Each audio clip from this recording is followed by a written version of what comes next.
नमस्कार दोस्तों, आज की इस वीडियो में हम जानेंगे पोष पुत्रदा एकादशी कब है, सही तिथि, शुभ मुहूर्त, पूजा विधि और पारण के समय के बारे में। इस समय पोष का पावन महीना चल रहा है। पोष माह के शुक्ल पक्ष में पड़ने वाली एकादशी को पुत्रदा एकादशी के नाम से जाना जाता है। यह एकादशी साल 2025 की अंतिम एकादशी भी है। एकादशी का पावन दिन भगवान विष्णु को समर्पित होता है। इस दिन विधि विधान से भगवान विष्णु की पूजा अर्चना की जाती है। भगवान विष्णु की कृपा से व्यक्ति की सभी मनोकामनाएं पूरी हो जाती है। एकादशी का व्रत हिंदू धर्म में सबसे बड़ा व्रत माना जाता है।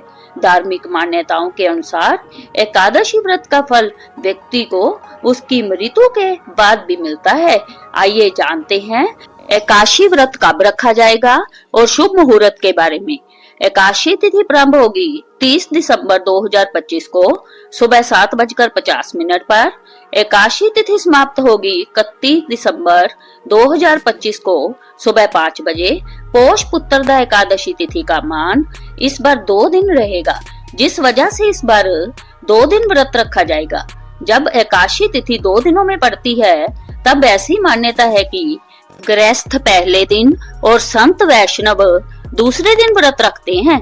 इसका कारण यह है कि गृहस्थ परंपरा में व्रत का निर्णय सूर्य उदय पर मौजूद तिथि के आधार पर किया जाता है, जबकि संत और वैष्णव परंपरा में हरिवासर को अधिक महत्व दिया जाता है।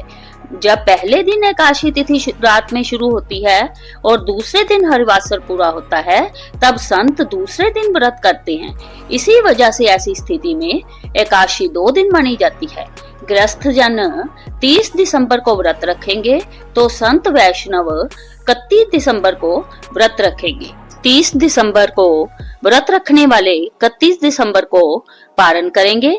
31 दिसंबर को पारण का समय दोपहर 1:26 से 3:31 तक रहेगा। पारण तिथि के दिन हरिवासर समाप्त होने का समय सुबह 10:12 का रहेगा। पोष पुत्रदा एकादशी व्रत 31 दिसंबर को रखने वाले 1 जनवरी को पारण करेंगे। 1 जनवरी को एकादशी के लिए पारण का समय सुबह 7:14 से 9:18 तक रहेगा। पारण के दिन द्वादशी सूर्योदय से पहले समाप्त हो जाएगी। आइए जानते हैं पूजा विधि के बारे में। एकादशी व्रत के दिन सुबह जल्दी उठकर स्नान आदि से निवृत्त हो जाए। इसके बाद घर के मंदिर में दीप प्रज्वलित करें। फिर भगवान विष्णु का गंगा जल से अभिषेक करें। अभिषेक करने के बाद भगवान विष्णु को पुष्प और तुलसी दल अर्पित करें। अगर संभव हो तो इस दिन व्रत भी रखें। भगवान की आरती करें। आरती के बाद भगवान को भोग लगाएं।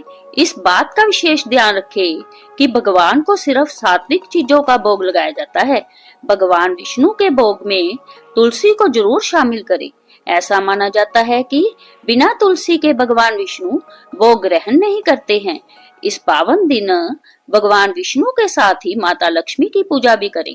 इस दिन भगवान विष्णु की विधिवत पूजा करने के साथ ओम नमो भगवते वासुदेवाय मंत्र का जाप करें।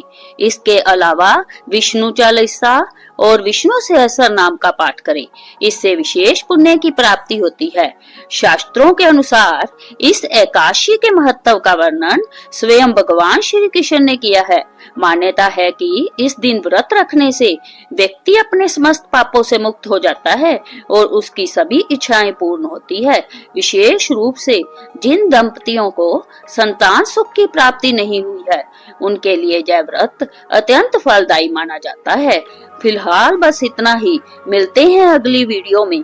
जानकारी अच्छी लगे तो वीडियो को लाइक करें, चैनल को सब्सक्राइब करना ना भूले और कमेंट बॉक्स में जय श्री हरि विष्णु जरूर लिखें।